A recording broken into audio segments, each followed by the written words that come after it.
Iya, Pak. Halo? Oke, kita mulai aja ya untuk mempersingkat waktu nih, ya. Oke, silakan. Siapa yang mau melakukan presentasi di sini? Rizky? Yuri, Pak. Oh, Yuri. Ya udah, silakan Yuri.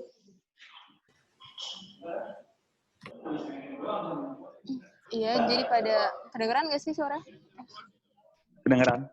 Dengaran, Jadi Yur. pada ya laki. Jadi pada siang ini kelompok 8 akan presentasikan tentang Red Velvet, cookies Red Velvet.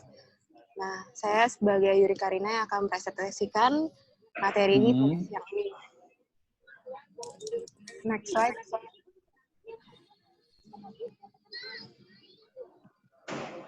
Bentar. Oh iya. Tata direkod ya? Oh udah ya? Udah record ya? Tak apa gue aja yang screen record biar tahu. Iya benar-benar. Bentar ya. Ya, gue aja yang siapapun screen record ya. Yang penting ada recordnya ya. Oke, terima kasih. Maksudnya screen record yang ini, Pak. Share screen, maksudnya share screen. Biar yang record. Biar nggak bentrok. Jadi antara aku sama si Bentar.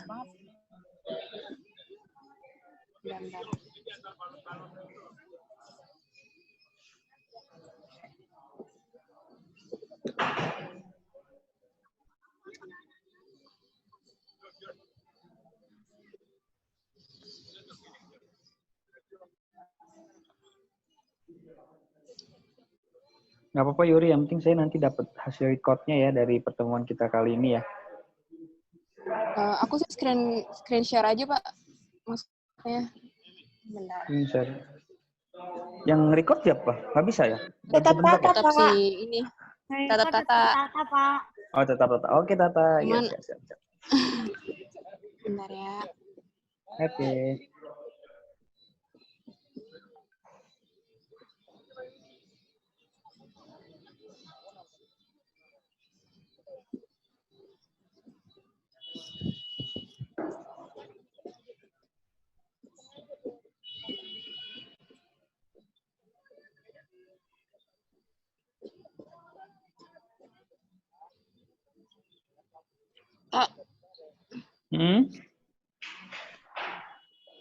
Udah bisa belum sih, Pak? Belum ya?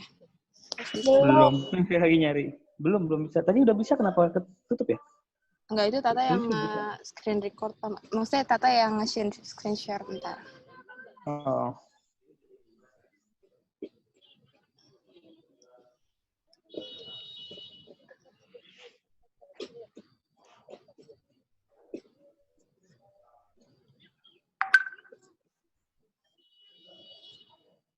Kok gini sih, Tak? Nggak tahu.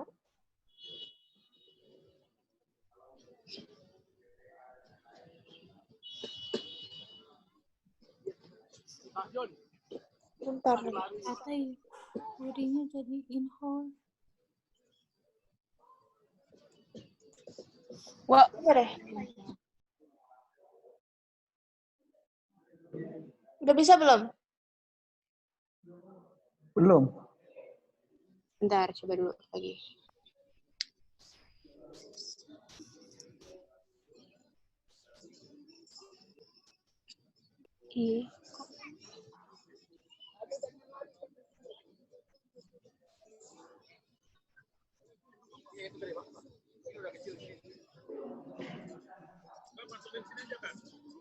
Oke, bisa. Udah kelihatan ya, Pak ya? Ya, kelihatan.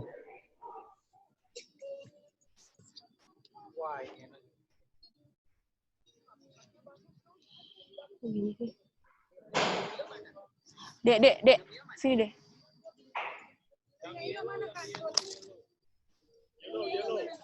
Ya, jadi. Ya. Jadi tentang profil perusahaan yang kami rintis itu kami membuat Red Velvet Cookies. Nah, usaha ini kami baru buat di tahun ini, tahun 2020. Nah, kenapa kita buat usaha ini karena sebenarnya untuk ngisi waktu dan juga bisa menambah pemasukan. Karena kan kita masih pelajar, jadi mungkin membantu perekonomian diri sendiri. Nah, jadi kami munculin ide untuk membuat Red Velvet. Nah, Red Velvet ini sebenarnya bisa dinikmati untuk jadi teman bekerja, belajar, atau untuk santai. Nah, untuk metode yang kami gunakan ini sebenarnya pre-order. Kenapa kita gunain pre-order? Karena agar menjaga kualitas dari Red Velvet Cookies ini. Nah, ini data perusahaan kami. Jadi perusahaan kami ini Cookies Red Velvet. Kami home industry. Bidang usahanya makanan ringan. Terus produknya Red Velvet Cookies itu sendiri. Nah, jasa layanan yang kami gunakan yaitu online dan COD dengan menggunakan pre-order. Dan lokasi tempat kami ada di Jalan Ciawi dan Diri di tahun ini, tahun 2020. Nah, kami memproduksi cookies Red Velvet ini dengan mengedepankan kehigienisan dan penggunaan bahan-bahan yang berkualitas. Jadi, untuk pelanggan-pelanggan yang ingin beli di toko kami, itu nggak perlu ragu karena kami menggunakan barang-barang bahan-bahan yang berkualitas. Selanjutnya kami jalan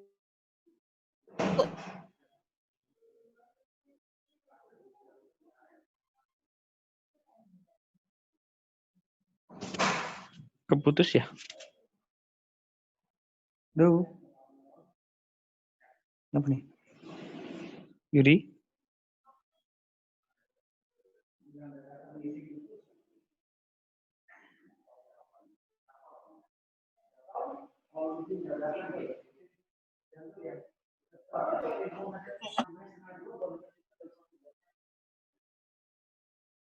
Halo?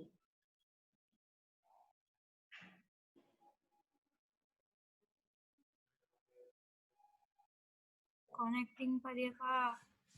Oh, ada gangguan sinyal ya?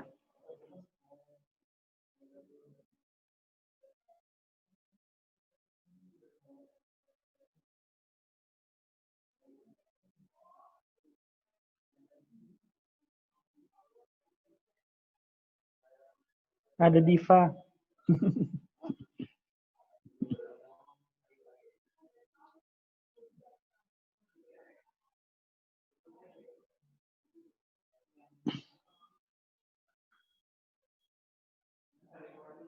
Terus gimana nih, Pak?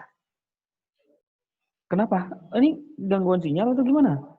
Sinyal deh, Pak, kayaknya. Ada yang bisa membantu perwakilannya? Perwakilannya? Ada nih, Wiri, Pak, udah masuk. Oh, udah masuk. Oke. Kalau Yuri memang ada kendala sinyal, bisa dihandle dengan yang lain yang bisa nggak ada gangguan sinyalnya.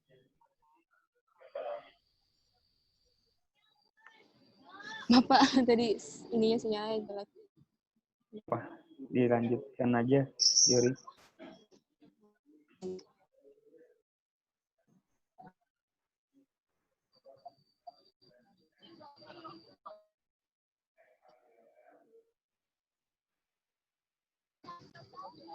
Ini Oke.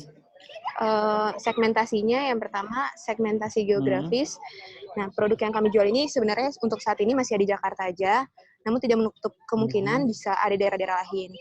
Karena kami lagi mau coba gimana agar walaupun di luar kota, kualitas dari Red Velvet ini bisa tetap terjaga. Yang kedua yaitu segmen demografis. Nah, segmen demografis ini bisa untuk usia yang berkisar dari 5 tahun sampai 50 tahun ke atas. Nah, jenis kelamin yang dari target pasar kita itu laki-laki dan perempuan, dan pendapatannya itu kurang dari 50.000. Kenapa bisa kurang dari 50.000? Karena kami memaksimalkan untuk dengan kualitas yang bagus, tapi harga yang masih bisa dijangkau oleh semua kalangan. Jadi bisa semua orang menikmati.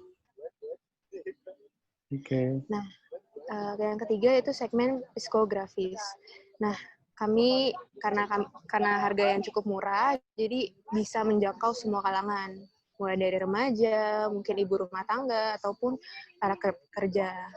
Nah, kelas sosial yang kami targetkan yaitu kelas menengah ke bawah dan menengah ke atas juga.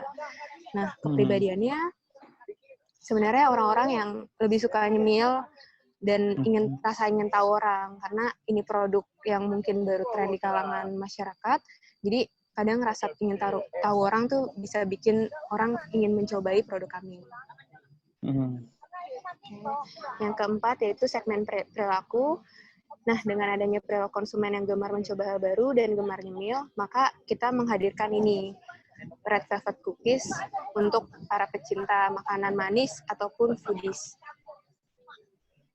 Yang selanjutnya yaitu strategi pemasaran yang kita gunakan yaitu dengan lingkungan, terutama lingkungan sekitar pertemanan, ataupun kita bisa manfaatkan sosial media atau dengan bisa memberikan bonus-bonus tertentu.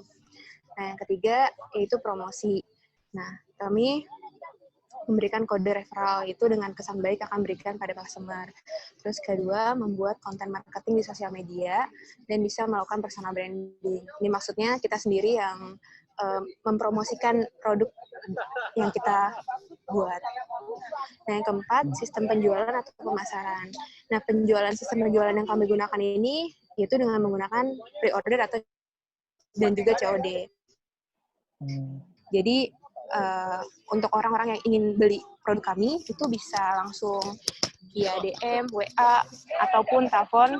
Nah, pembayarannya juga bukan hanya cuma cash, tapi kita bisa gunain transfer via bank, Dana, ataupun OVO. Nah, konsep bisnis kami yaitu Red Velvet. Kenapa kami milih ini? Ya, pertama alasannya karena sebenarnya Red Velvet ini sedang tren saat ini. Nah, karena ini sedang tren, jadi banyak orang yang penasaran dengan rasa dari Red Velvet karena warnanya yang cukup unik, warna merah, dan itu bikin orang penasaran sendiri buat dari apa sih sebenarnya Red Velvet itu rasanya kayak gimana sih gitu. Nah, pembuatan Red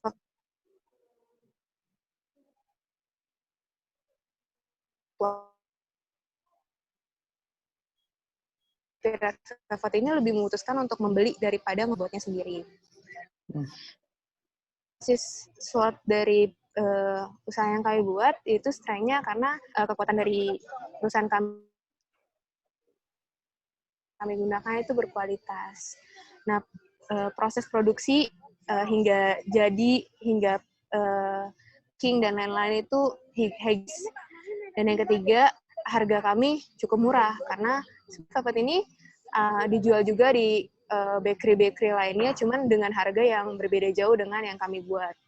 Nah, untuk weakness-nya, karena produk kami ini tidak menggunakan pengawet, jadi otomatis daya tahannya itu tidak terlalu lama.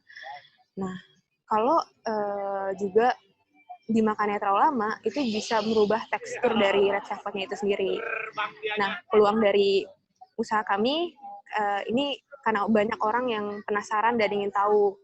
Jadi banyak orang yang ingin mencoba untuk membeli. Nah, dan kedua, Red Velvet ini juga sedang tren. Nah, yang ketiga, karena banyak yang suka rasa dari Red Velvet ini sendiri. Kelemahannya, ancamannya untuk perusahaan kami, karena banyak yang ingin karena banyak pesaing juga yang ingin berjualan Red Velvet ini. Terus karena orang ragu, kami toko yang baru buka, jadi banyak dari mereka yang sebenarnya lebih tertarik ke bakery shop ternama. Nah, ini rencana pembangunan usaha kami, yaitu alat-alat yang kami gunakan, dan jumlahnya mulai dari mixer, loyang, oven, gas, baskom, spatula, timbangan, dan wadah. Ini ada unitnya juga yang kami butuhkan untuk usaha kami. Nah, ini bahan-bahan yang kami butuhkan, dari mulai tepung, coklat, garam, baking powder, salted butter, gula pasir, brown sugar, telur, susu cair, vanilla pasta, pewarna merah, dan choco chip. Dan ini semua bahan-bahan yang kami butuhkan untuk membuat Red Velvet itu. Nah, selanjutnya ini ada proses produksi untuk membuat Red Velvet itu. Yang pertama bisa dibaca ada 6 step yang bisa kita lakukan untuk mendapatkan Red Velvet seperti sini. Nah, yang selanjutnya itu ada MVP, yaitu Minimum Viable Product.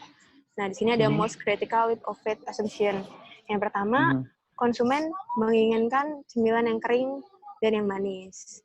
Nah, kedua, karena berkembangnya ketertarikan konsumen pada makanan manis. Yang ketiga itu rasa ingin tahu dan penasaran dari customer. Nah, selanjutnya hypothesis statement. Nah, dengan adanya permintaan pasar akan cemilan manis dengan bahan yang berkualitas dan terjamin kebersihannya, maka produk kami ini bisa jadi pilihan bagi customer untuk coba Red Velvet karena dengan menggunakan bahan yang berkualitas dan terjamin kebersihannya. Yang selanjutnya brainstorm a series of potential MVP. Nah, ini pertanyaan-pertanyaan yang bisa kita tanyakan saat kita mau membuka usaha ini. Itu mungkin siapa saja target pasar kita. Nah, seperti yang tadi disebutkan, target pasar kita mulai dari laki-laki dan perempuan yang mulai dari umur 5 tahun hingga 50 tahun. Nah, pertanyaan kedua, bagaimana langkah yang harus dilakukan agar bisa memenuhi kebutuhan pasar?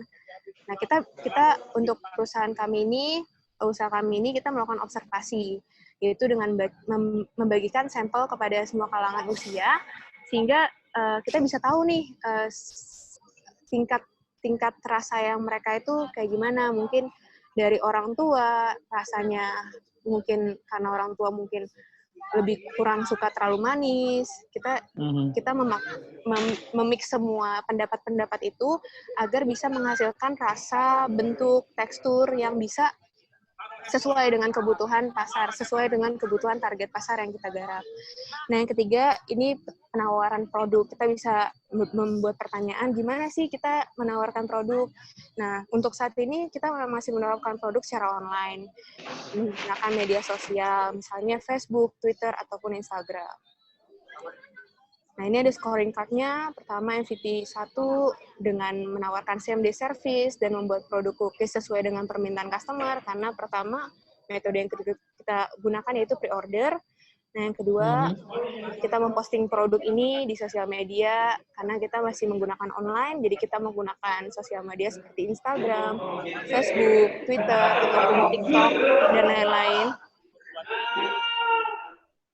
Yang MVP ketiga yaitu kita membuat online shop di platform, kita gunain mungkin Shopee, Tokopedia. Nah, yang mungkin kan pesanan, jadi kita bisa tahu nih seberapa banyak pesanan yang kita butuhkan agar kita bisa proses.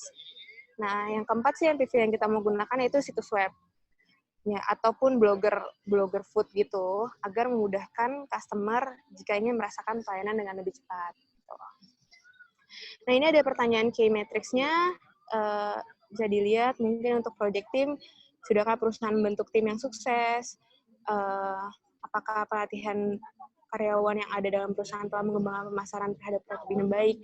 Jadi kita membuat pertanyaan key matrix ini agar kita bisa lihat sejauh mana rencana yang kita buat dan gimana hasilnya pada perusahaan yang kita jalani.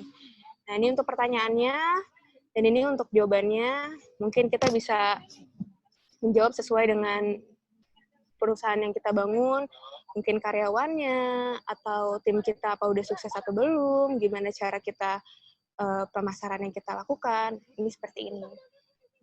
Dan ini juga business unit atau growth board, sini corporate atau transnasional, sini semua ada dijelasin tentang sejauh mana perusahaan kami menjalankan tuh.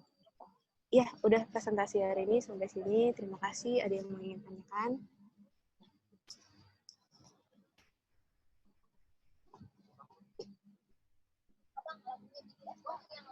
Udah, Pak?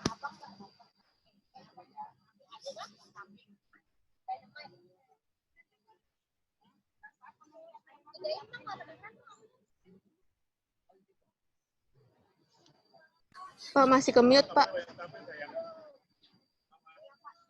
Terima kasih ya. Sorry. Ke-mute.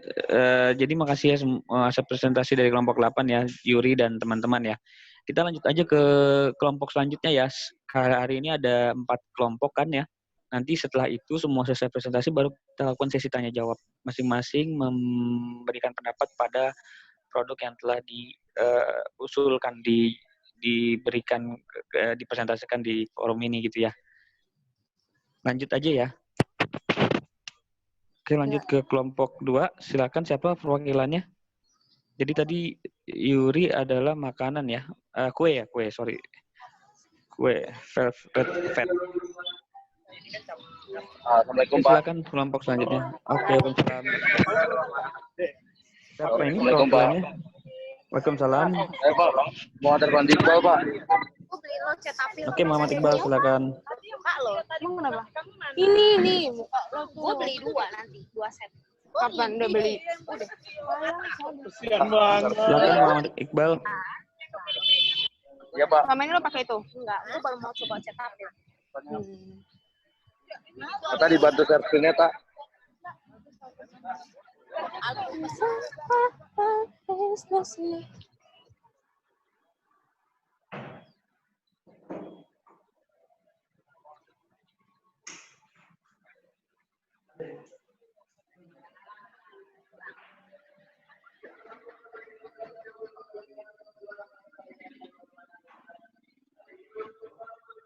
Bentar. Oke.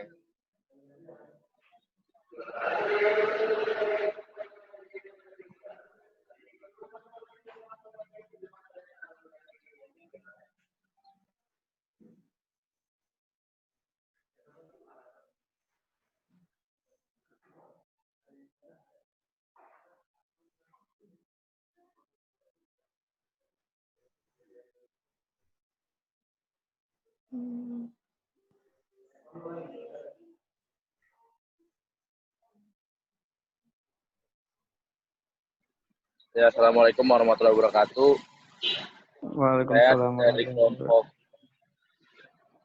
dari kelompok 2 akan mewakilkan perusahaan rintisan yaitu berjudul Street Dimsum yang disusun oleh Adelia Artamevia, Muhammad Iqbal, Dewinta Aristawati, Kristiani Artisti Arunisa, Kiki Ramadhani, dan Agus Salmi.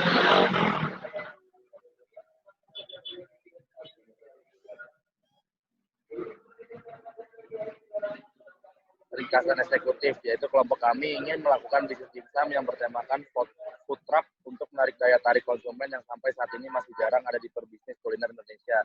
Meskipun masih dalam proses, kami akan mewujudkan perusahaan kuliner kami sendiri yang bernama Street Dimsum, dan perusahaan kami akan terus belajar hingga mampu membuka cabang-cabang baru dari berbagai kota. Dengan semakin ketatnya persaingan bisnis kuliner menjadikan kami akan meningkatkan tuntutan konsumen mulai dari segi pelayanan dan lainnya. Hal ini juga perlu diantisipasi dengan strategi yang tepat, antara lain meningkatkan kualitas pelayanan. Next Pak.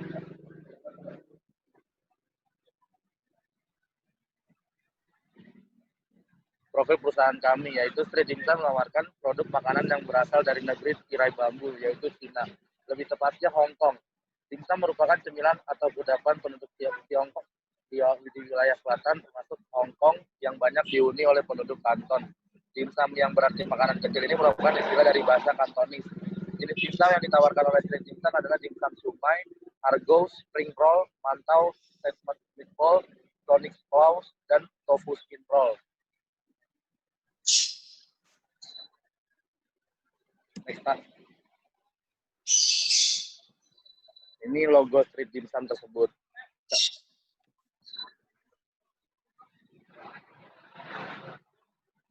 Visi dan misi perusahaan kami adalah yaitu visi menciptakan usaha kuliner yang dapat diterima oleh masyarakat, yaitu dengan selalu memenuhi kebutuhan masyarakat dalam bidang kuliner. Menciptakan usaha kuliner terbaik yang selalu mementingkan konsumen. Misi kita ada 3. 1, selalu memberikan pelayanan terbaik kepada para konsumen. 2, selalu memberikan produk-produk dengan kualitas terbaik. 3, selalu berinovasi dalam pengembangan produk. Struktur organisasi kami yaitu owner atau pemilik perusahaan, dan di bawahnya 2 yaitu bagian perusahaan dan keuangan perusahaan. Di sebelahnya ada bagian produksi dan maintenance peralatan. Bagian-bagian tugas tersebut adalah owner memimpin keseluruhan jalan kerja perusahaan, marketing, memasarkan atau mempromosikan produk baik melalui online maupun offline. 3, bendahara atau keuangan bertanggung jawab atas semua pencatatan keluar dan masuknya dana perusahaan. Produksi bertanggung jawab atas keseluruhan yang terjadi dalam proses produksi. Maintenance, mengecek dan memperbaiki semua alat-alat yang ada dalam perusahaan.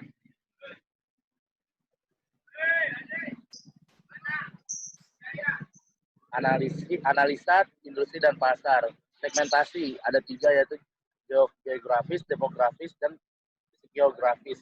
Geografis itu dalam pemasarannya street dimsum memasarkan produk dimsumnya ini dipasarkan di daerah Jabodetabek, tetapi untuk pemasarannya akan berpusat pada daerah DKI Jakarta. Demografis yaitu produk dimsum yang diproduksi ini dapat dinikmati oleh setiap kalangan mulai dari anak-anak sampai pada orang dewasa, tidak terlalu memiliki batasan usia. Karena produk dimsum ini merupakan produk yang dibuat dari bahan-bahan yang aman karena merupakan produk homemade. Psikografis, pengelompokan produk dimsum dari street dimsum ini sangat cocok bagi orang-orang yang menyukai cemilan. Karena dimsum ini merupakan makanan yang ringan atau tidak terlalu berat dan dapat dinikmati kapanpun dengan cara penyajian yang terbilang mudah.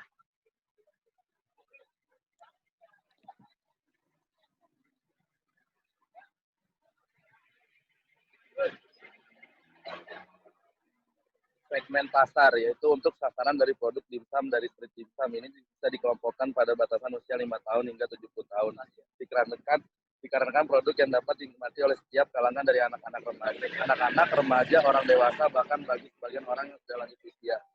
Promosi yang dilakukan oleh street dimsum adalah dengan memasarkan produknya di sosial media seperti Instagram dan Twitter. Karena sosial media merupakan cara yang tepat untuk memasarkan produk. Karena pada dewasa ini setiap orang tentu saja menggunakan sosial media dalam setiap aktivitasnya.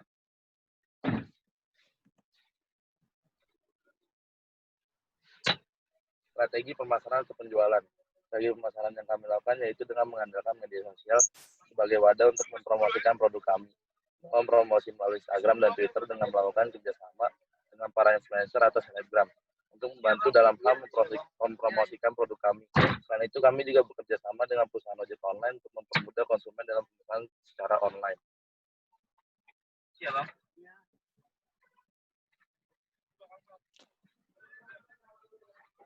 Nah, ini salah satu rencana lokasi yang akan menjadi gerai kami adalah dengan menempatkan food truck street dimsum di tempat-tempat ramai seperti bazar, festival, atau di kegiatan-kegiatan sekolah atau kampus seperti pentas seni. Lalu kami akan membuka gerai sendiri di tempat yang ramai dan mudah dijangkau oleh para konsumen, yaitu di Pasar Festival Kuningan, Jakarta Selatan.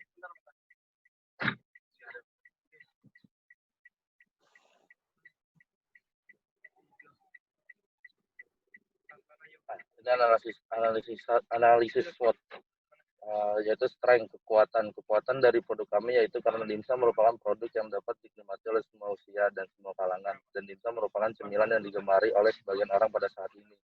Weakness atau kelemahan yang mungkin kami miliki adalah produk yang kurang bertahan lama. Apabila tidak dimasukkan ke dalam lemari pendingin, hal itu akan membuat bahan dari produk tersebut dalam kondisi yang kurang baik atau tidak fresh. Opportunities atau peluang yang kami miliki yaitu kami berada di tempat yang strategis atau di tengah kota dan di tempat yang ramai, yang mana akan menarik para pelanggan. Lalu kami juga bisa melakukan pengiriman melalui ojek online, di mana akan menjangkau lebih banyak konsumen. Atau ancaman yang mungkin saja terjadi, yaitu persaingan dengan perusahaan lain yang menjual produk yang sama dengan harga yang lebih murah. Mana ya?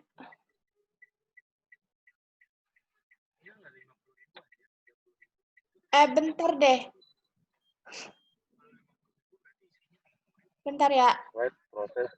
Iya, tak. Ini ada yang mau minta masuk. Proses produksi, yaitu ada 3. Pemesanan bahan baku dilakukan dengan memesannya kepada supplier. Pesanan akan dikirim setiap hari dari supplier kepada kami. Bentar, Pak.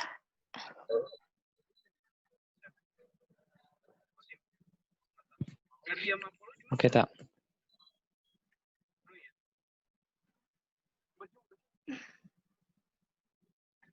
Nah, udah sampai mana tadi ya?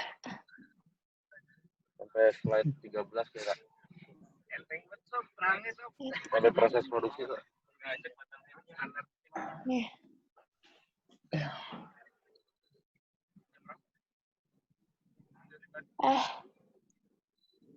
Ayo, tak.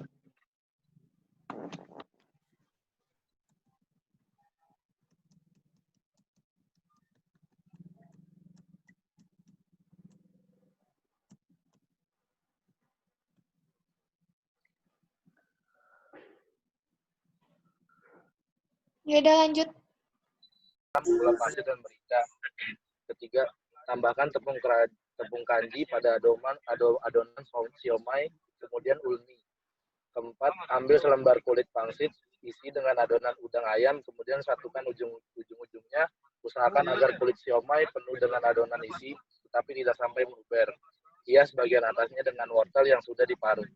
Kelima, panaskan panci kukusan di atas kompor, kemudian alasi sarangan dengan daun pisang, kukus siomay selama 15 menit. Keenam, terakhir setelah dikukus, dimsum tersebut siap untuk dihidangkan. Ini produk-produk yang ditawarkan, yaitu tofu skin roll harganya 28.000, steam meatball harganya 40.000, spring roll harganya 35.000, mantau harganya 25.000, siomay harganya 27.500, argo harganya 33.500, Jonic Claw harganya 45.000. Dan ini kita juga menawarkan minuman-minumannya seperti air mineral Rp5.000, teh manis yang ada yang ice, ada yang hot Rp7.000, orange juga ada yang ice atau hot 12.000, lemon tea ice atau hot 15.000, dan terakhir ocha ice atau hot 10.000. Dan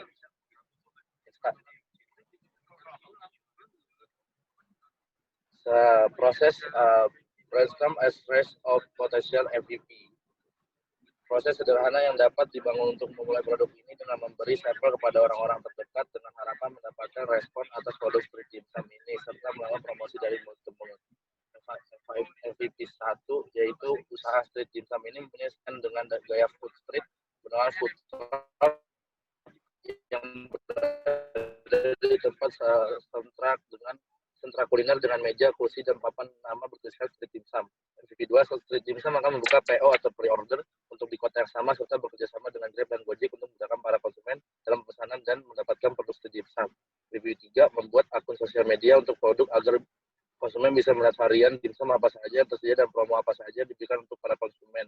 Dan terakhir, membuat situs web agar lebih memudahkan para konsumen di luar daerah dan kota jika ingin memesan produk street dimsum. Terima kasih atas presentasinya, Pak.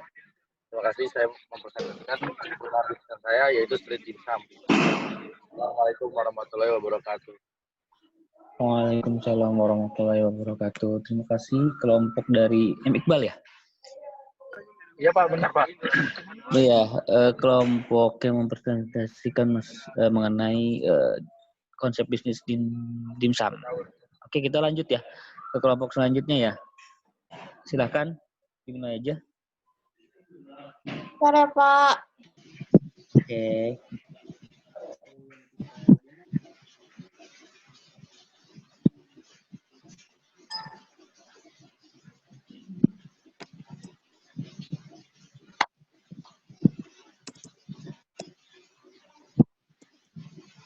Mana? Kelompok gua ya, Tak. Gua aja deh yang saya ya, Tak. Saya aja share semua. Woles. Loh, ya udah.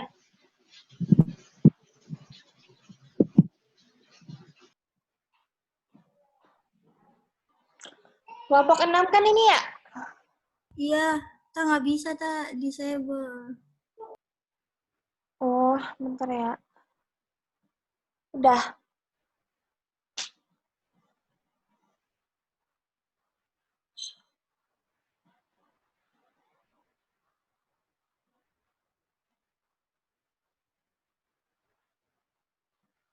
Udah ada belum? Kelihatan. Hah? Iya, Oke, kelihatan. bisa dimulai.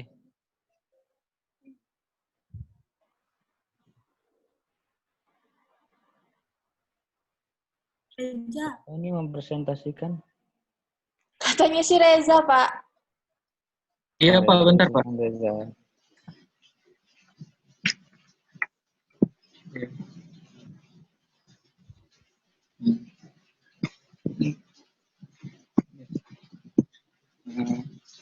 Assalamualaikum warahmatullahi wabarakatuh. Waalaikumsalam warahmatullahi wabarakatuh.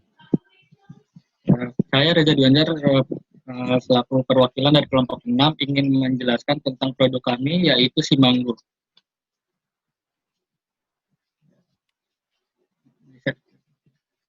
Ya.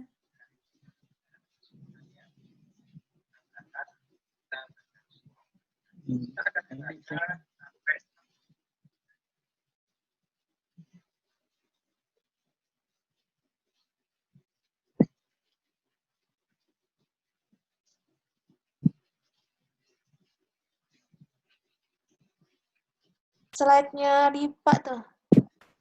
Iya. Tolong. Udah keganti belum? Belum. Belum. Nih, Belum. Belum juga. bentar ya.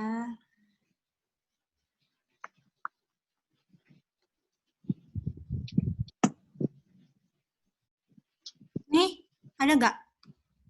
Masih loading. Dah. Nah, berikut ada ringkasan tentang produksi mangga kami. Jadi, makanan yang banyak diminati, salah satunya itu berupa dessert. Kami, pelaku perusahaan ini mencoba membuka usaha tersebut dengan memiliki ciri khas yang ditawarkan. Kami pun juga punya spesifikasi untuk bahan dasar dari dessert kami, yaitu buah mangga. Mangga ini merupakan salah satu buah daerah tropis yang banyak diminati oleh masyarakat Indonesia. Rasanya yang manis pun dan kadang juga asam menjadi ciri khas tersendiri. Buah mangga ini setelah diolah menjadi sebuah dessert, kemudian kami mencoba ternyata hal tersebut cocok untuk lidah orang Indonesia. Sebab itu kami berenam ingin mendirikan sebuah perusahaan yang bernama Si Manggo. Produk yang akan kami pasarkan itu adalah Mango Sticky Rice. Ya. Ya, tunggu. Nggak bisa bergerak. Enggak.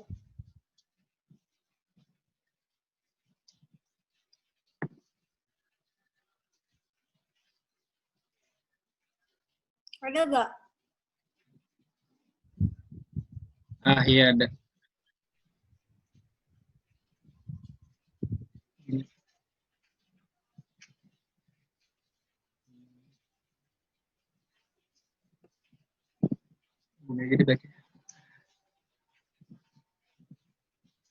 Tren bisnis tentang mode.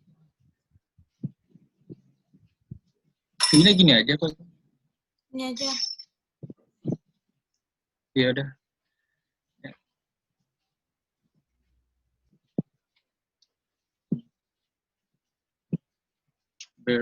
Berikut ada profil perusahaan kami, yaitu Semanggo ini adalah sebuah usaha rintisan yang bergerak di bidang kuliner yang mengutamakan bahan bakunya yaitu buah mangga. Produk ini dirintis dari awal bulan November tahun 2020 yang mengklaim bahwa usaha kami adalah rajanya dessert mangga. Berawal dari rasa ingin tahu kami di dunia bisnis dan menerapkan ilmu yang sudah kami pelajari di bangku perkuliahan. Produk pertama kami yaitu Mango Sticky Rice. Makanan yang berasal dari Thailand, kemudian kami kembangkan membuka usaha tersebut di Indonesia. Dan kami akan terus membuat ide dan inovasi dessert kami agar terus berkembang. Kami memulai usaha dengan memasarkan Mango Sticky Rice ini melalui media online, membuka kedai kecil, dan membayar via COD.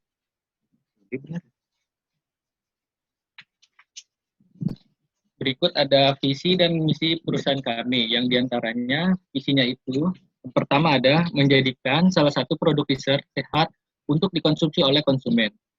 Yang kedua ada memunculkan suatu produk makanan dengan memiliki cita rasa yang khas.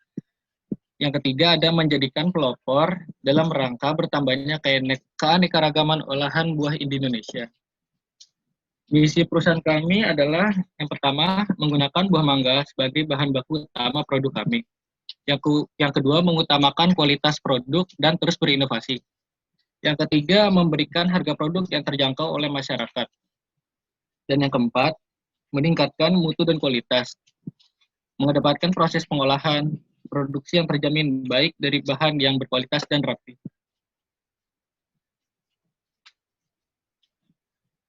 Dan berikutnya tentang poin analisis industri pasar.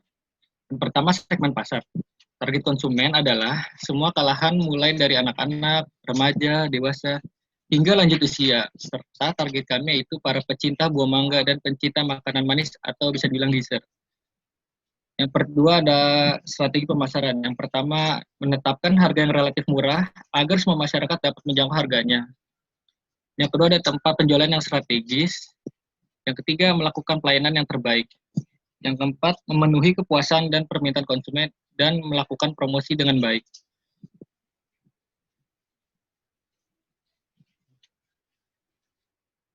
Poin ketiga yaitu promosi. Promosi kami dengan yang pertama itu memasang papan nama di depan tempat usaha.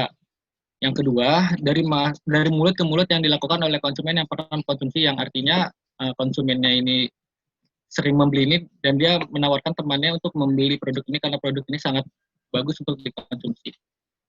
Berikutnya, melakukan promosi melalui media online seperti Instagram atau platform lainnya. Mengadakan promo misal buy 4 get 5 atau diskon lainnya. Yang keempat, sistem penjualan atau distribusi. Nah, sistem penjualan yang digunakan dalam produk ini yaitu sistem penjualan secara langsung. Sistem penjualan langsung ini dilakukan yang kami langsung berjualan kepada konsumen. Konsumen bisa langsung datang ke kedai kami ataupun bisa melalui telepon, ojek online ataupun berjualan online melalui media sosial seperti Facebook, Pet, dan Instagram.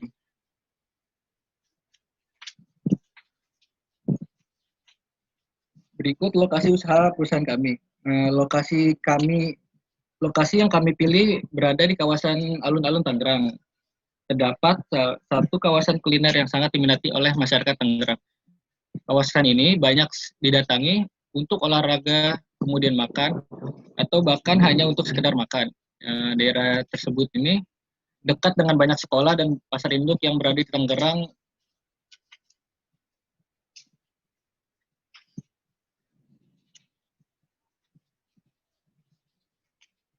Rencana pengembangan usaha kami. Yang pertama itu ada pengembangan dan membuat produk baru. Jadi agar usaha dapat terus berkembang, tentu saja butuh ide dan inovasi pada produk yang dimiliki oleh perusahaan itu. Seperti usaha kami mengeluarkan produk yang bernama Mango Sticky Rice, makanan khas Thailand ini. Walaupun mengambil ide yang sudah ada, tapi kami tetap mengembangkan dan memiliki ciri khas tersendiri pada produk ini.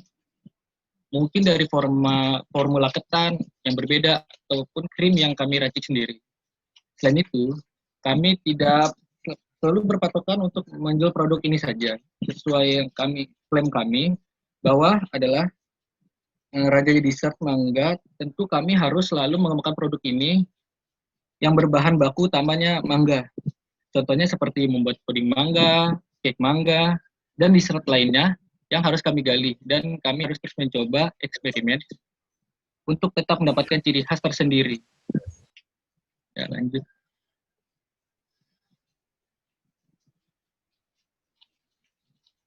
Nah, yang kedua ini pengembangan dan penyesuaian segmen pelanggan. Pelaksanaan segmentasi pasar sangat penting dilakukan oleh kami agar dapat mengidentifikasi, menganalisis, dan mengelompokkan konsumen berdasarkan jenis segmen pasar yang ada.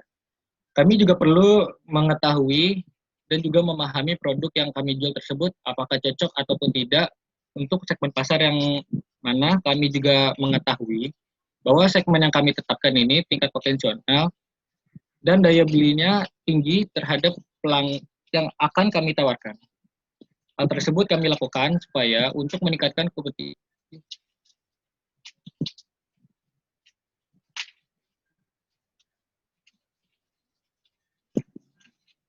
Nah, yang ketiga ada pengembangan dan penyusunan hubungan pelanggan. Dalam menjaga hubungan dengan pelanggan, kami selaku owner atau pemilik usaha ini ingin bekerja keras agar memuaskan pelanggan dan juga menjaga hubungan baik dengan pelanggan. Hal ini kami lakukan supaya memberikan pelayanan kepada pelanggan, baik dalam bidang penjualan, pemasaran, dan layanan produk. Ya, lanjut. Berikut ada fasilitas tentang peralatan produksi. Alat produksi yang kami gunakan diantaranya ada kompor gas, tabung gas besar, panci kukus, wajan, spatula, saringan, pisau, talenan, sarung tangan, meja dan kursi, box plastik transparan, dan sendok plastik. Dan berikutnya bahan baku yang kami gunakan untuk membuat manggo ini ada buah mangga, beras ketan, gula, garam, tepung maizena, santan, dan susu kental manis.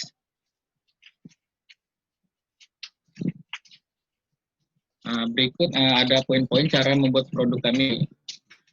Yang pertama, kukus beras ketan sampai setengah matang, kurang lebih 10-15 menit. Kemudian campur santan, air, dan pandan, gula pasir, dan garam. Masak hingga mendidih sambil diaduk. Misalkan jika kurang manis, bisa ditambah sedikit gula pasir lagi. Yang ketiga, siapkan box plastik untuk dipindahkan ketan yang sudah dikukus. Yang keempat, ambil 150 ml larutan santan dan gula, tuang ke dalam mangkuk berisi ketan. Aduk itu hingga merata, hingga santan terserap oleh ketan. Kemudian kukus kembali sampai matang kurang lebih 20 menit.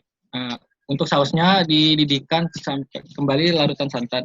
Tambahkan lagi 1 sendok makan, beli larutan maizena hingga saus mengental sampai diaduk. Ambil ketan secukupnya, beri potongan buah mangga, tuangkan saus santan dan susu kental manis secukupnya, kemudian taburi wijen. Sehingga manggo sticky rice ini siap dihidangkan.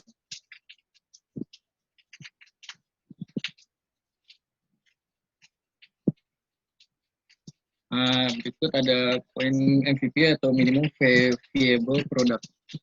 Yang pertama ini ada most critical of faith assumption, yaitu konsumen menginginkan biskuit buah mangga karena ini manis, enak, dan menjagarkan untuk konsumsi saat cuaca panas. Yang kedua ada hipotesis statement. Produksi manggo ini menggunakan produk yang bermutu dan kualitas tinggi agar customer menyukainya dan permintaan semakin tinggi. Yang ketiga ada brainstorm a series of potential MVP. Ask yourself. Jadi poin ini menjelaskan untuk siapa produk ini dibuat. Produksi manggo ini dibuat untuk memenuhi keinginan para konsumen dalam mengkonsumsi buah mangga dengan cara penyajian yang berbeda, yaitu dengan ketan dan santan. Poin berikutnya, bagaimana proses paling sederhana yang dapat dibangun untuk memulai membangun produk ini. Jadi proses sederhana yang dibangun untuk memulai produk ini itu memberi sampel kepada orang-orang terdekat dengan harapan mendapatkan respon atas produksi manggo ini serta melakukan promosi dari mulut ke mulut.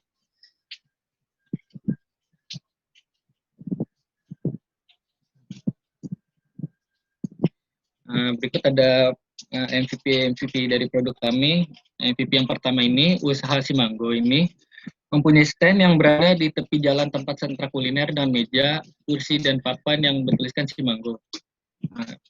MVP yang kedua, si manggo akan membuka PO, pre-order, untuk di kota yang sama dengan Grab, Gojek, untuk memudahkan para konsumen dalam pemesanan dan mendapatkan produk si manggo ini. MVP yang ketiga, kami ini membuat akun sosial media agar konsumen bisa melihat varian apa yang kami buat ini, serta dan promo apa yang diberikan saja. Yang keempat, kami ini membuat situs web agar konsumen di luar daerah dan kota jika ingin memesan produksi manggo ini.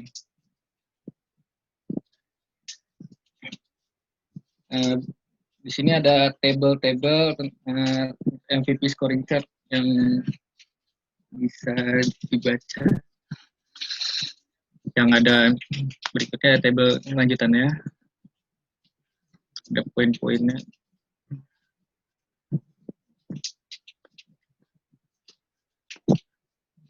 Bisa dilihat sendiri pertanyaan kunci dari produksi manggo kami ini.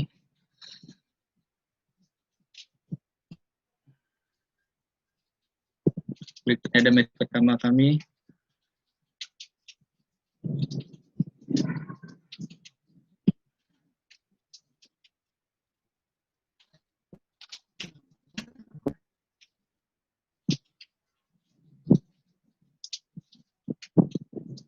Ya, Mungkin segitu saja tentang presentasi kelompok kami.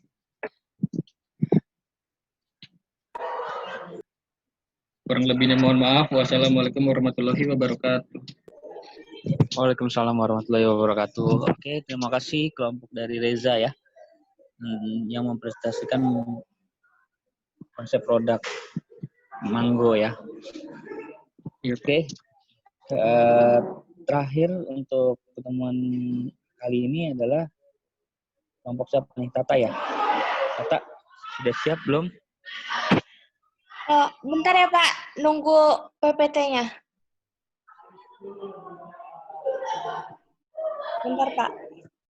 Ya.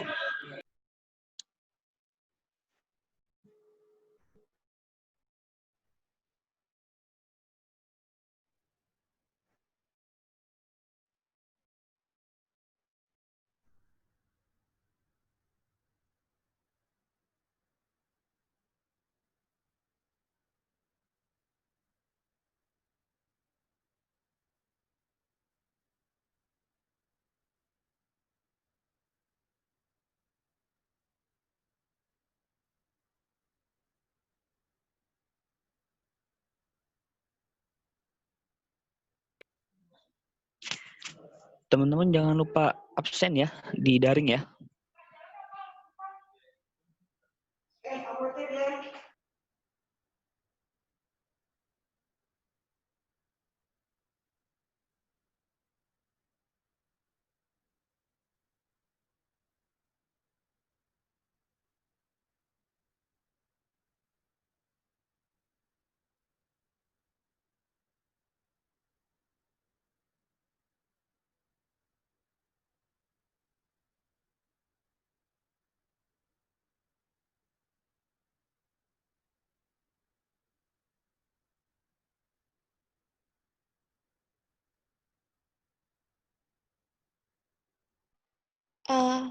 Pak,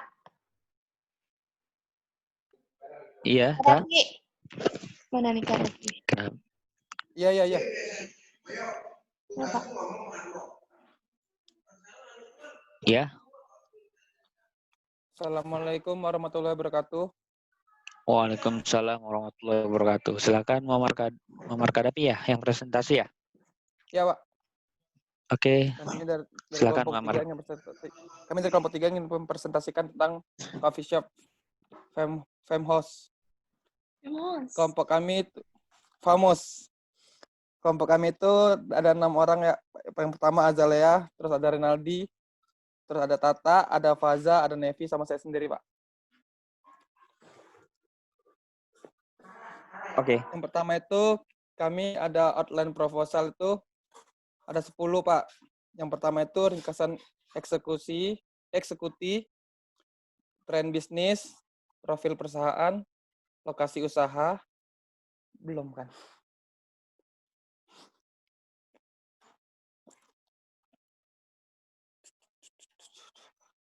Ada tadi lokasi usaha. Terus yang kelima itu ada konsep bisnis, ada pengujian minimum viable product atau MVP, ada rencana pengembangan usaha, ada appendix, ada pertanyaan kunci, terus ada matriks utama.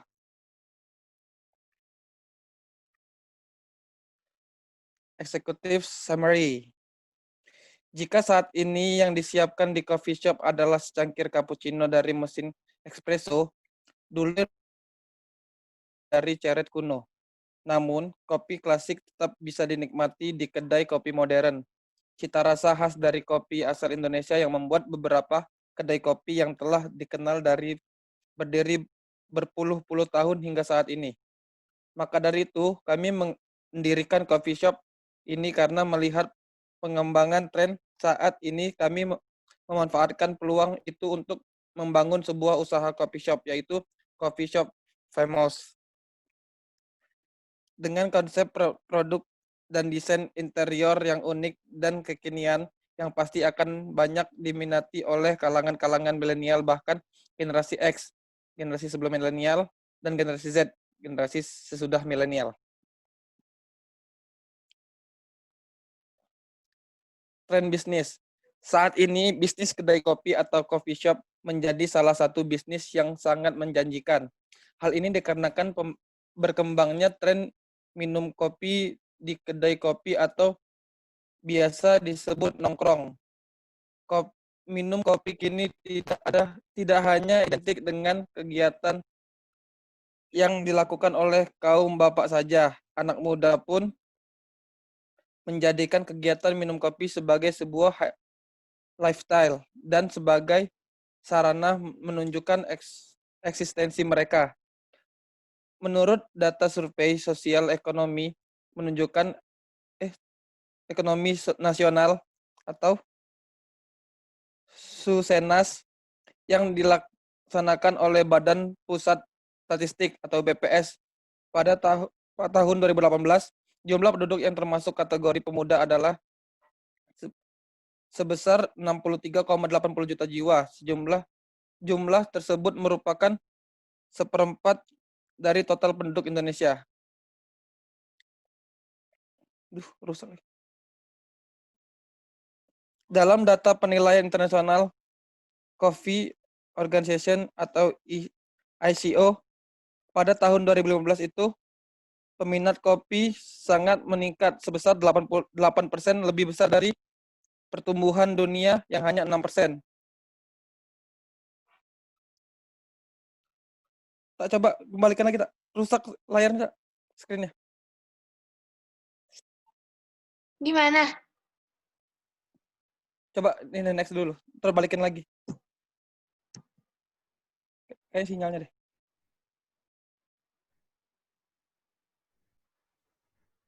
Balikin lagi coba. Balik lagi.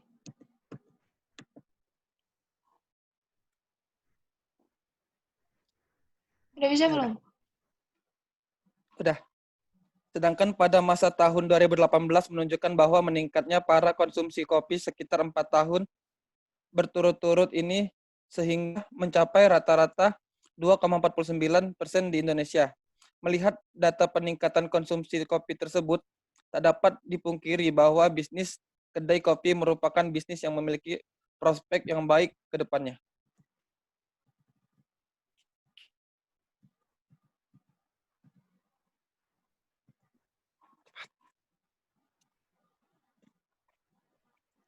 Terus di sini ada profil perusahaan.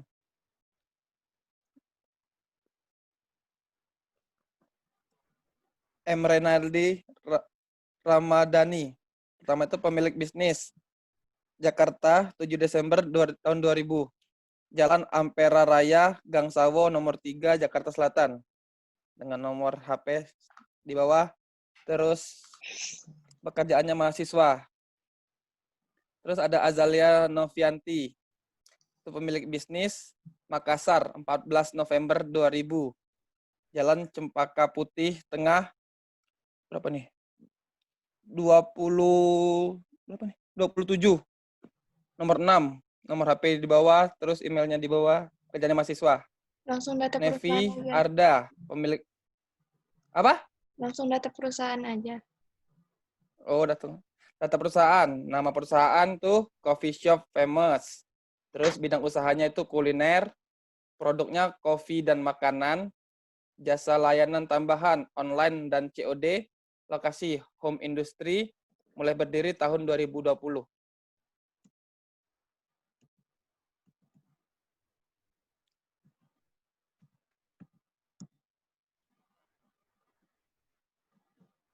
Terus Coffee Shop Famous ini memiliki visi, misi, dan tujuannya.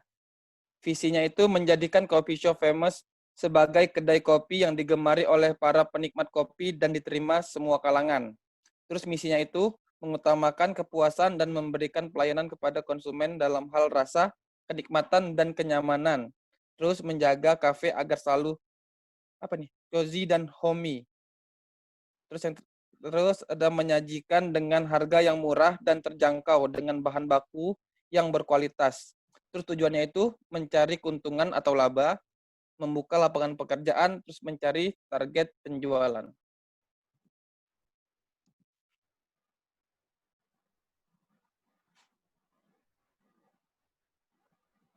Terus ada location selection.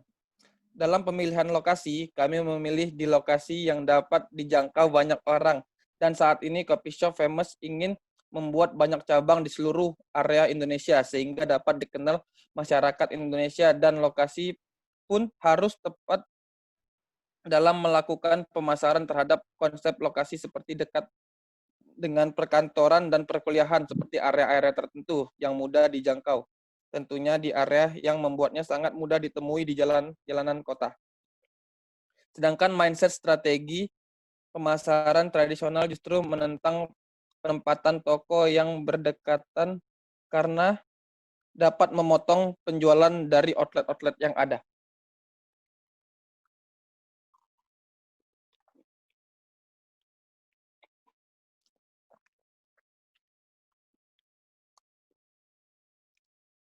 Konsep bisnis. Konsep bisnisnya itu ada 3. Yang pertama, mengutamakan kualitas produk. Dengan memberikan kualitas produk yang baik, kami yakin konsumen pengunjung kami akan selalu merasa puas. Kami juga tak hanya menyediakan kopi, tapi cemilan dan jajanan lainnya. Kami pun adakan untuk teman ngopi dan nongkrong. Terus yang kedua itu memposisikan dirinya sebagai rumah ketiga, yaitu dengan melengkapi kualitas perlengkapan yang ada pada kedai yang kami sediakan seperti kualitas ada wifi, kualitas kenyamanan, kebersihan tempat, dan kapasitas kursi dan meja yang lengkap. Serta ada pula background untuk sesi foto, sehingga dengan kemajuan arus zaman dan tren akan meningkatkan kualitas terbaik di mata konsumen. Dengan arti mengikuti alur zaman milenial dan kedai kopi yang kami bentuk untuk pelanggan, dan dengan ini bisa memperkuat persaingan terhadap coffee shop yang lainnya. Terus yang terakhir ada kepuasan pelanggan. Kepuasan pelanggan itu adalah hal penting, hal paling utama untuk meningkatkan citra merek nama dari Coffee Shop Famous dengan selalu meningkatkan kualitas produk, kualitas pelayanan, dan kapasitas yang kami sediakan sehingga konsumen tidak akan merasa kecewa, tapi melainkan akan merasa puas terhadap coffee shop yang kami dirikan saat ini.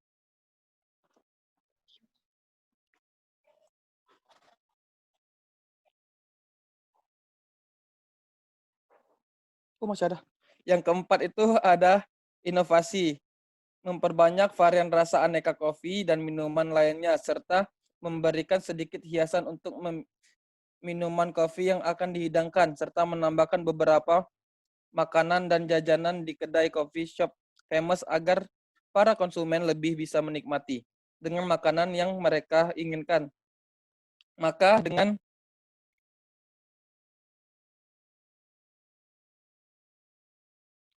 adanya inovasi ini akan lebih bisa meningkatkan usaha kedai coffee Famous. Kelima, ada eksistensi di media sosial. Dengan adanya media sosial pemasaran perusahaan saat ini yang kami jalankan itu akan lebih mempermudah untuk para pelanggan atau konsumen untuk mengenal dan lebih tahu apa saja menu yang kami keluarkan dan berbagai promo yang kami berikan untuk para konsumen, dan akan lebih mudah untuk para konsumen tergiur untuk mencoba atau mencicipi coffee shop Famous yang ada. Yang keempat adalah luncurkan promo untuk momen atau hari tertentu. Dengan kami melakukan promo dengan hari-hari yang tertentu untuk para konsumen, dengan itulah membuat tertariknya para konsumen untuk datang ke kedai coffee shop Famous. Promo yang kami sediakan itu dengan menargetkan market kami adalah pekerja kantoran. Jadi kami menawarkan diskon 25% kopi setiap hari Jumat dan setiap akhir bulan pada tanggal 25, karena pada tanggal segitu untuk para karyawan sedang mendapatkan gaji. Dengan begitu, konsumen kami tertarik untuk datang ke kedai coffee shop Famous. Yang ketujuh ada membuat website. Kami membuat website bertujuan sama seperti eksistensi media sosial agar lebih mempermudah perusahaan melakukan periklanan terhadap brand yang kami pasarkan, yaitu Coffee Shop Famous, serta mempermudah konsumen untuk mengetahui harga-harga yang ada.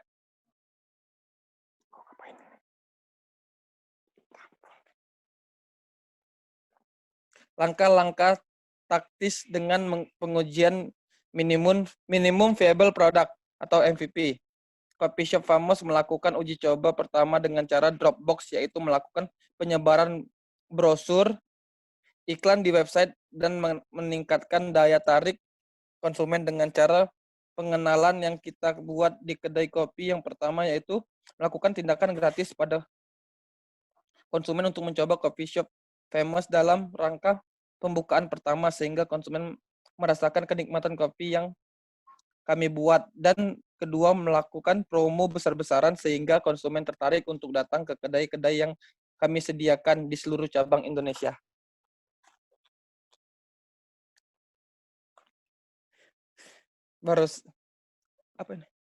Bauran pemasaran yang akan dilakukan oleh Coffee Shop Famous adalah sebagai berikut. Yang pertama itu adalah produk. Produk unggulan yang akan disajikan di kedai kopi ini adalah minuman kopi dan makanan ringan.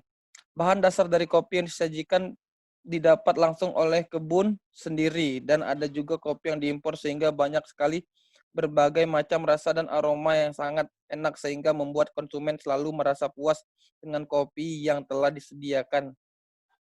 Kedai kopi ini juga akan menyediakan makanan-makanan yang enak dan tidak membuat konsumen.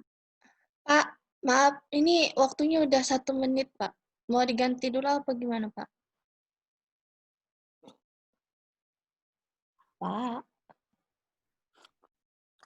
masih di mute, Pak. Oke, nanti kita masuk lagi ya. Ya, iya, Pak. Oke, yo. Thank you. Belum ada Bapak.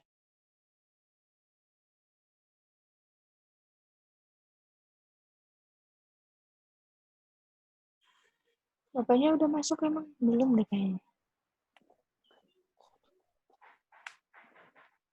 Belum masuk bapaknya. Belum masuk.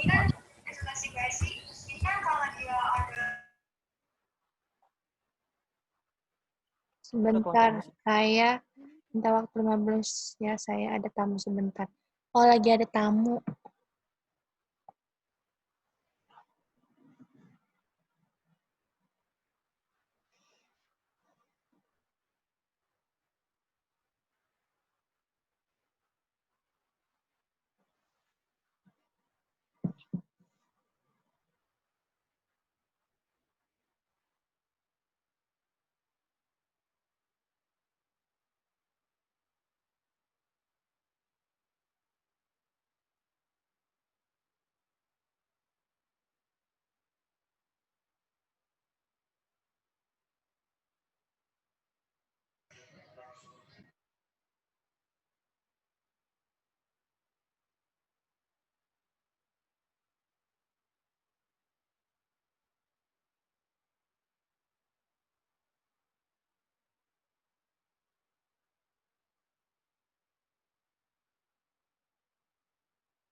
Luas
deh.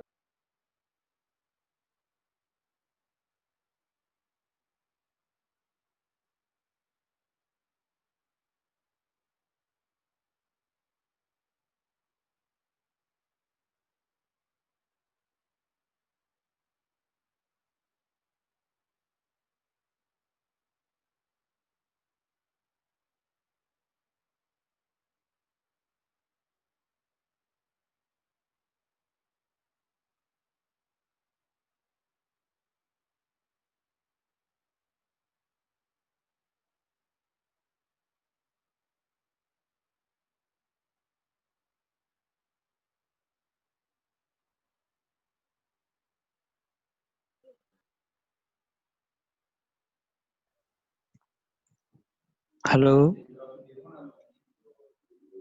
halo. Apakah saya sudah masuk? Iya, Pak. Udah, Ya, Pak. maaf yang agak menunggu ya. Saya ada tamu tadi sebentar. Oke, bisa lanjutin.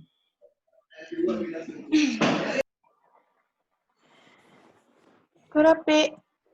Mana dia? Ada. Ada, sayang, ada. Di slide show nggak?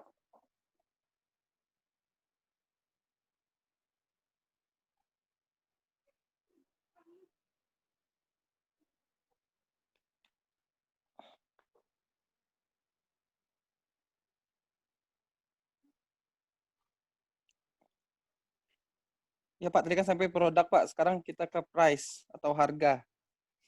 Kisaran harga Oke, untuk Maman. kisaran harga untuk produk makanan yang dijual di kedai kopi ini adalah 20 sampai 30 ribu rupiah. Sedangkan kisaran harga untuk minuman adalah 15 sampai 35 ribu rupiah. Harga yang ditetapkan merupakan acuan dari pihak internal. Terus ada place atau tempat. Tempat yang dipilih untuk pembukaan kedai kopi ini berada di dalam area yang tidak sulit untuk ditemukan oleh para konsumen seperti di mall, di stand-stand yang kami disediakan di seluruh cabang Indonesia sehingga membuat kedai kopi yang kami buat itu menjadi lebih dikenal orang dengan rasa yang enak dan maupun dengan aroma yang sangat pekat yang membuat konsumen merasa puas dan memberikan pelayanan yang sangat baik untuk konsumen yang mengunjungi stand atau kedai yang ada. Kedai kopi ini memanfaatkan aset bangunan yang sudah dimiliki oleh perusahaan kami, PT Coffee Famous. Terus ada promotion atau promosi. Adapun upaya promosi yang akan dilakukan adalah secara online maupun offline.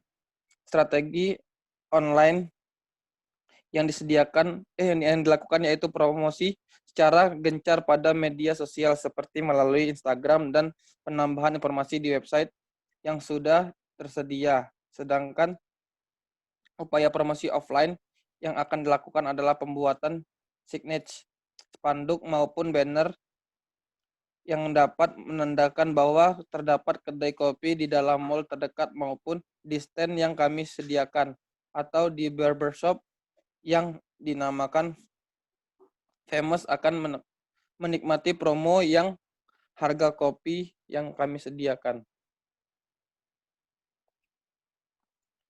Hipotesis statement, di mana suatu usaha yang ditentukan dengan pemikiran terhadap pemasaran yang telah kita gunakan terhadap uji coba terhadap coffee shop Famous diaman kita bisa membuat kopi dengan banyak varian rasa dan menyediakan makanan ringan di kedai kopi sehingga pelanggan tidak hanya menikmati kopi saja tetapi makanannya juga. Dan adapun strategi kami di mana kami membuat kedai kopi ini dengan bersampingan dengan barbershop sehingga pelanggan terutama untuk para lelaki bisa menikmati kopi maupun bisa mempertampankan penampilan untuk para lelaki sehingga ada kegiatan yang mereka buat dan di mana juga stand kami menambahkan fasilitas wifi di mana untuk mengikat para pelanggan maupun konsumen pelajar dan kantoran sehingga mempermudah untuk melakukan diskusi dan meeting dengan klien maupun dengan teman diskusi yang membuat mereka puas sehingga kedai kami dirasakan sebagai rumah kedua untuk para pelanggan dan selalu akan merasa puas.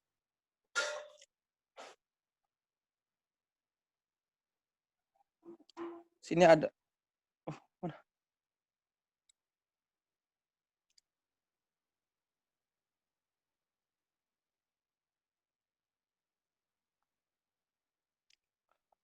ada brainstorm serangkaian MVP potensial. Gambar logo Coffee Famous yang artinya di mana kopi tersebut memiliki kualitas yang baik dan arti famous tersendiri yaitu terkenal di mana Suatu doa semoga kedai kopi tersebut akan semakin terkenal di mata masyarakat dan akan selalu diingat oleh pelanggan dan membuat pelanggan merasa puas selalu dan setiap meminum kopi tersebut akan menjadi rileks di mana saat merasakan stres karena kerjaan maupun banyak tugas karena semakin kita rileks semakin kita enjoy untuk menghadapi ujian yang kita hadapi.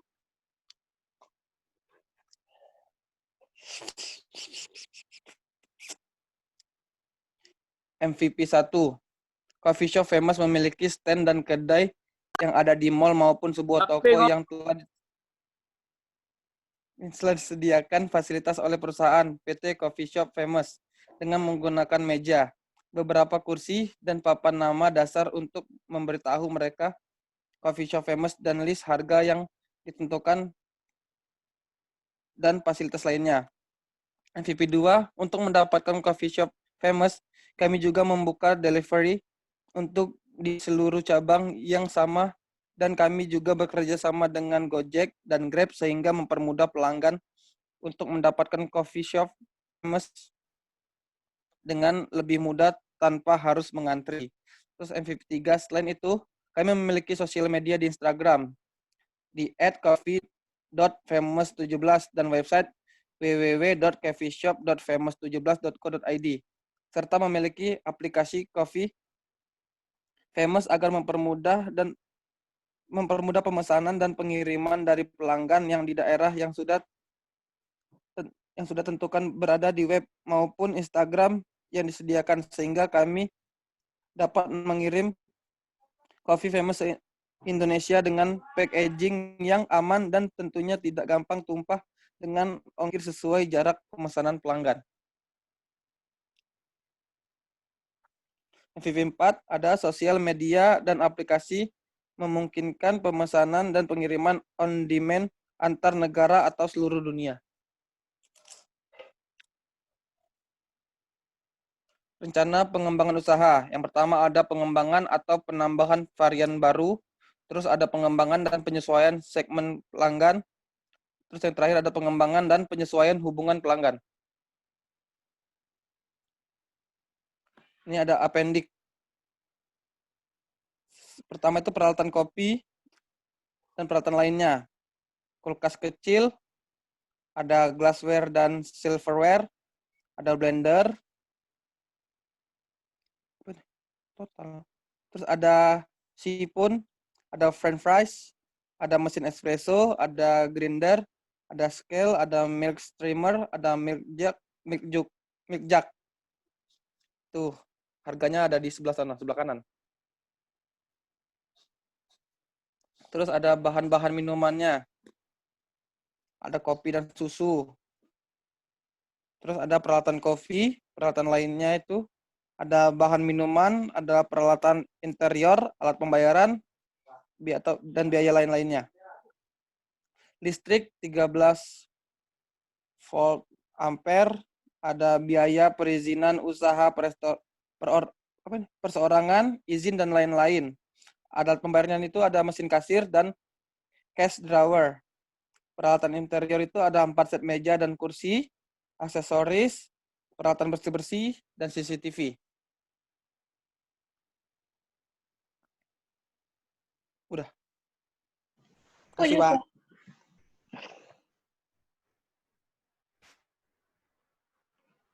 Pak.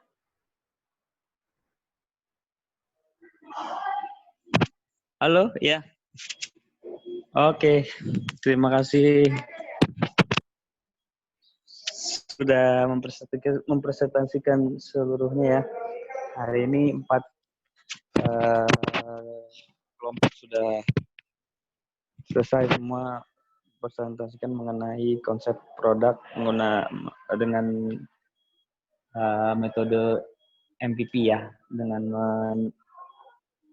memasukkan model bisnisnya masing-masing.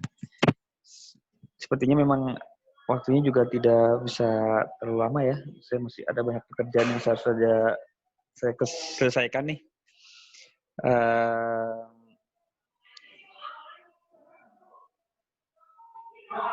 Pada intinya sebenarnya adalah konsep bisnis yang semua usulkan ke dalam materi ini yang diproposkan dalam bentuk proposal PowerPoint ya, sangat menarik ya. Apalagi Dewasa ini kecenderungannya adalah startup yang bergerak di bidang bisnis makanan dan kuliner itu cukup seksi ya, cukup banyak peminatnya. Apalagi penduduk kita hampir 250 juta jiwa dan semua butuh makan, semua butuh minum. Jadi cukup menarik banyak investor untuk masuk ke dalam bidang ini ya, gitu ya. Nah, bagaimana sebenarnya makanan yang kita launching nantinya atau kita uji pasar itu bisa diterima oleh calon konsumen kita sebagai prospek gitu ya. Itu yang mendasari sebenarnya, yang penting untuk kita bisa perhatikan gitu. Jadi dari beberapa materi sebelumnya yang sudah kita bahas, tak lebih dari yang kita fokuskan adalah bagaimana kita bisa melihat minat dari konsumen tersebut gitu loh, dengan melakukan eksperimen-eksperimen terhadap uji pasar. Yang pastinya rintisan untuk makanan itu banyak ya, bahkan jumlahnya bisa dibilang cukup banyak lah di negeri kita ini ya. Jadi kalau kita tidak bisa mencari sesuatu yang unik dalam bisnis kita, artinya emang benar-benar dibutuhkan oleh masyarakat, maka kita juga tidak akan bisa akan sulit untuk bisa bertahan dalam mengelola bisnis rintisan ini ya. Tapi banyak juga ya kopi-kopi tadi ya, seperti ya kopi yang diusulkan kelompoknya siapa tuh, kopi Reza ya, kelompoknya Reza apa, halo Davi, Pak, siapa ya, Davi. Davi ya, oke. Ya itu ya, banyak sekali konsep-konsep bisnis untuk kedai-kedai kopi yang menjamur, padahal sebenarnya kedai kopi itu sudah lama ya konsepnya dijalankan di Indonesia ya, di Aceh ya kan, dan sebagainya gitu kan, punya khas masing-masing di setiap daerah gitu kan, dan punya konsumennya sendiri gitu ya.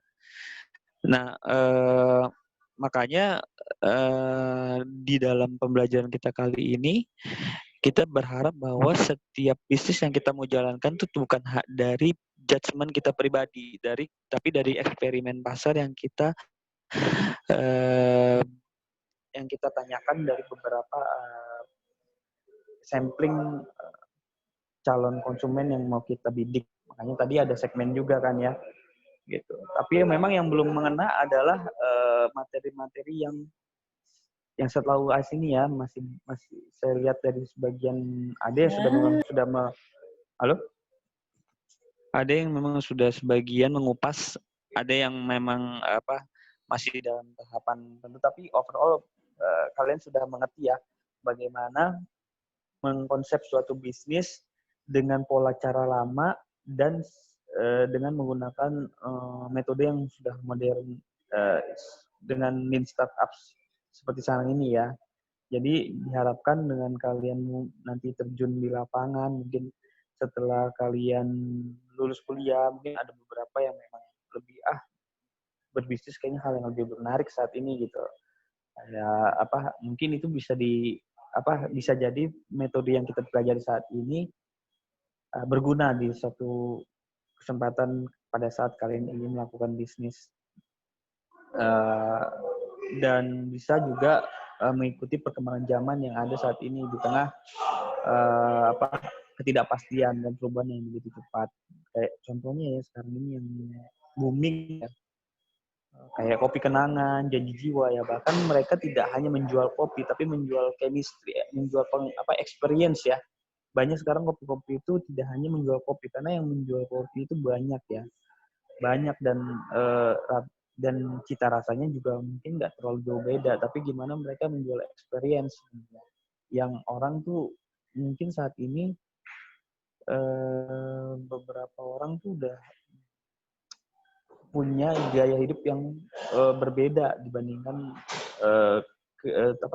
generasi-generasi sebelumnya. Jadi mengikuti tren saat ini gitu ya.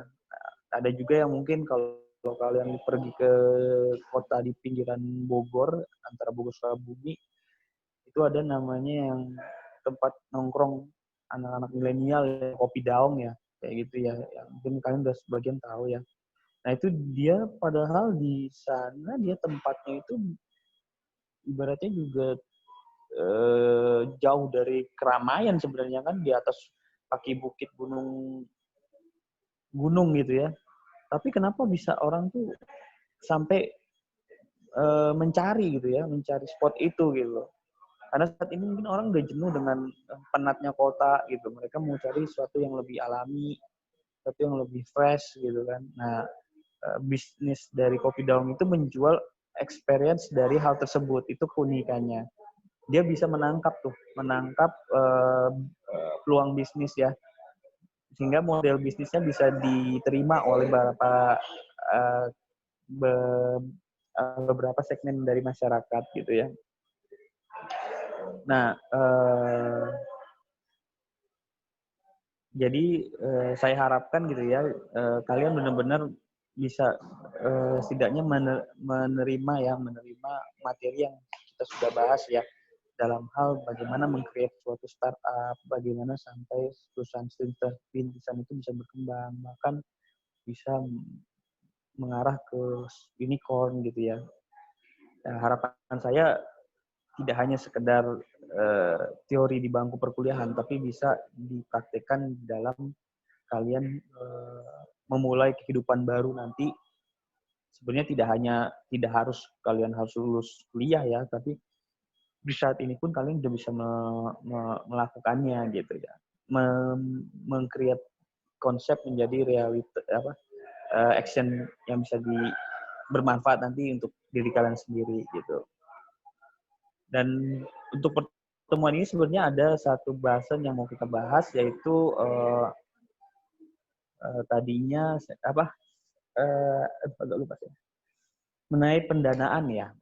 Tapi pendanaan sudah banyak yang bisa kalian pelajari ya, bagaimana cara pendanaan untuk startup. Ada banyak, mulai dari lingkungan keluarga, mulai dari lingkungan komunitas, kalian mengikuti komunitas tertentu, atau sampai kalian mencari pendanaan dari suatu modal ventura yang sistemnya modal bersama-sama untuk suatu investasi dari suatu investor. Atau bisa dengan cara konvensional kalian mencari pendanaan dari sistem perbankan. Tapi terlebih dari itu yang saya sudah buatkan videonya ya, cara kita melakukan pendanaan di luar dari sifat teknis, kita juga perlu mempersiapkan secara institusi diri kita sendiri gitu. Bagaimana kita mempersiapkan bagaimana pendanaan itu secara magnet bisa menghampiri kita gitu loh. Nah, yang kemarin saya tekankan itu dari seorang motivator ya, bernama Judy. Itu dari bukunya ya, saya nyadar bukunya, bagaimana cara memecahkan kode untuk pendanaan. Di situ dia menitik beratkan pada empat konsep ya.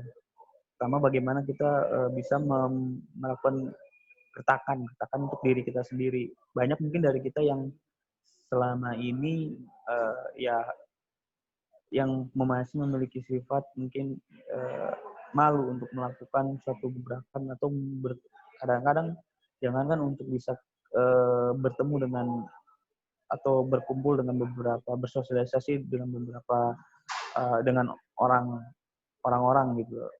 Bahkan untuk kita mau keluar suatu hal yang membuat keluar dari zona nyaman diri kita sendiri yang sifatnya pribadi atau individu aja susah gitu. Dan itu juga kadang-kadang pendanaan itu di luar dari konteks cara teknis pendanaan bisa muncul dari kalangan-kalangan yang sifatnya kita bersosialisasi ya. Tapi bagaimana kalau kita sudah bisa keluar dari belenggu diri kita sendiri untuk mendobrak diri kita sendiri untuk bisa berkomunikasi dengan orang lain. Karena inti dari kita kita bisa mendapatkan pendanaan atau mendapatkan respon dari orang lain adalah komunikasi. Adalah bagaimana kita bersosialisasi dengan orang lain. Dan apabila kita punya kendala atau belenggu dalam diri kita, nah itulah yang harus kita coba atasi. Bagaimana kita melakukan dobrakan untuk keluar dari belenggu diri kita. Grit itu yang Judi bilang adalah kita harus bisa menggertak, melakukan dobrakan untuk diri kita sendiri keluar dari belenggu, sehingga kita bisa menjadi orang yang bisa berkomunikasi dengan orang lain, terutama dalam hal kita mencari pendanaan di pihak-pihak ketiga, seperti modal Ventura itu terkadang butuh juga kemampuan dalam hal, ya paling tidak mereka sebagai investor butuh deal-deal kesepakatan yang membuat manfaat untuk diri mereka sendiri. Kita perlu presentasi yang membuat bagaimana kita meyakinkan seorang investor bahwa bisnis yang kita jalani itu memang diminati oleh khalayak atau segmentasi yang kita bidik gitu ya. Itu juga butuh juga di samping keterampilan mempresentasikan, itu juga butuh kemampuan dari diri kita sendiri untuk bisa keluar dari zona rasa takut atau rasa malu gitu ya. Nah, presentasi kali ini juga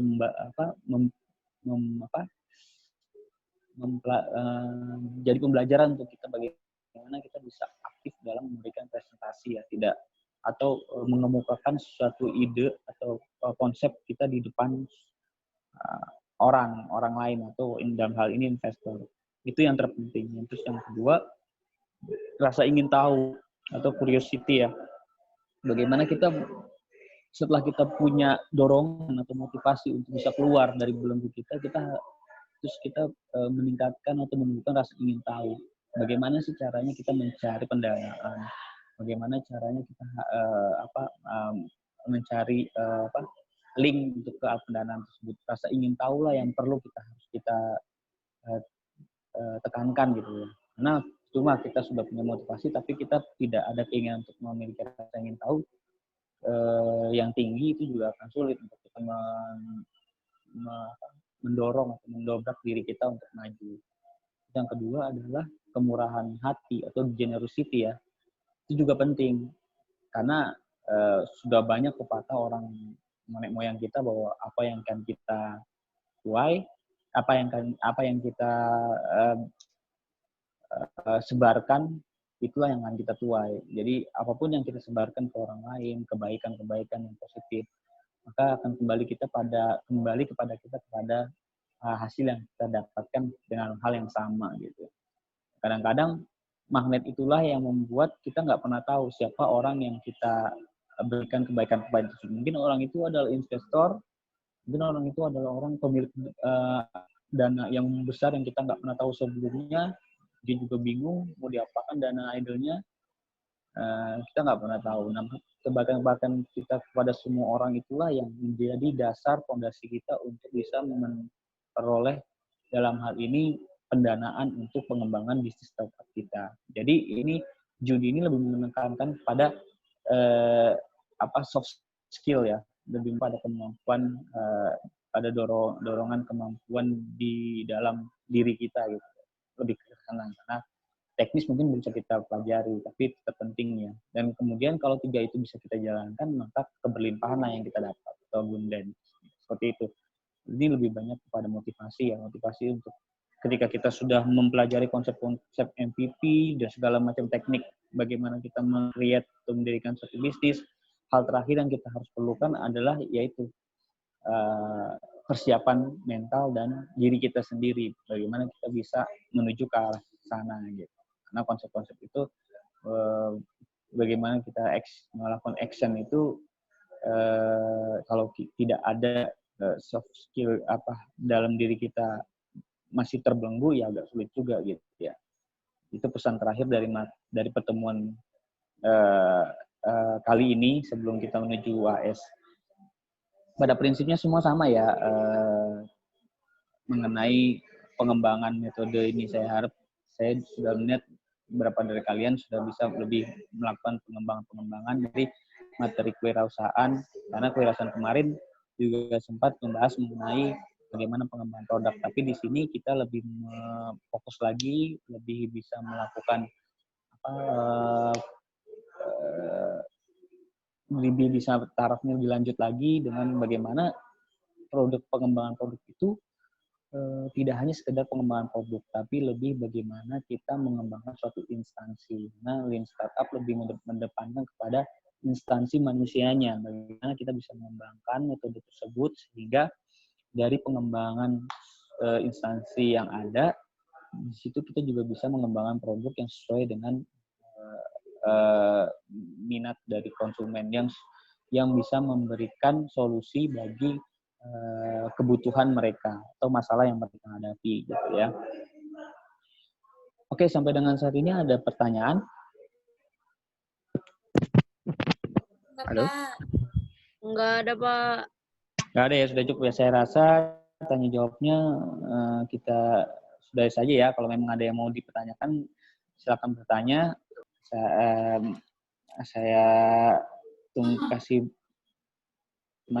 waktu untuk bertanya. Tapi ada yang mau bertanya nggak? Materi-materi yang ada. Tidak, Pak. Oke ya, sejauh ini sudah mengerti ya.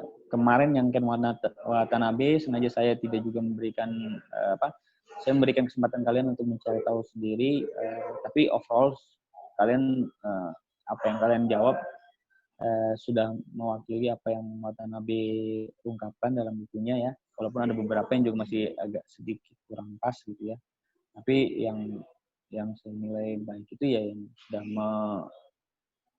mengkerucut ya, bahwa kalau Watanabe lu penekannya pada bagaimana kita mengetahui problem gitu. Jadi pasti dalam bisnis atau dalam apapun kita punya problem, tapi kadang-kadang kita tidak pernah menyadari problem yang kita miliki kadang-kadang. Ataupun kalau kita pun menyadari, tapi kita tidak pernah tahu apa sih faktor penyebab dari problem tersebut, apa akar permasalahan dari faktor tersebut, kita tidak bisa memecahkan gitu ya.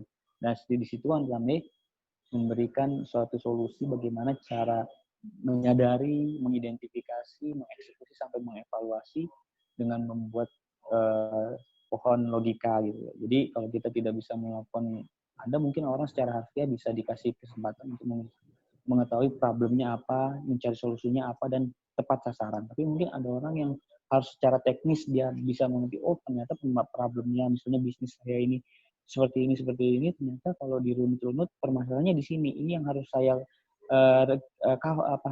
perbaiki, ini yang saya harus lakukan recovery gitu. Nah disitulah Watanabe memberikan salah satu metode dalam pohon logika, membuat pohon logika itu supaya lebih bisa sistematis kita dalam menyelesaikan suatu permasalahan, baik itu dalam permasalahan yang ada di bisnis kita atau dalam kehidupan kita sehari-hari. Kurang lebih seperti itu ya. Akan ada pertanyaan di sini? Sudah cukup? Atau kita sudahi saja materi kita kali ini? Iya, Pak. Oke ya. Iya? Iya, Pak. Gimana? Iya, Pak. Ya, oke. Oke, baik. Kita masih ada pertemuan untuk selanjutnya di 4 kelompok selanjutnya ya. Persiapkan materinya, saya harap lebih baik ya dari pertemuan ini, karena mungkin udah ada kesempatannya jauh lebih lama kan kalian untuk mempersiapkan gitu ya. Iya, Pak. Terima kasih ya teman-teman ya sudah memberikan presentasi dengan sangat baik sekali. Saya apresiat dengan presentasi kalian. Saya berharap moga-moga kalian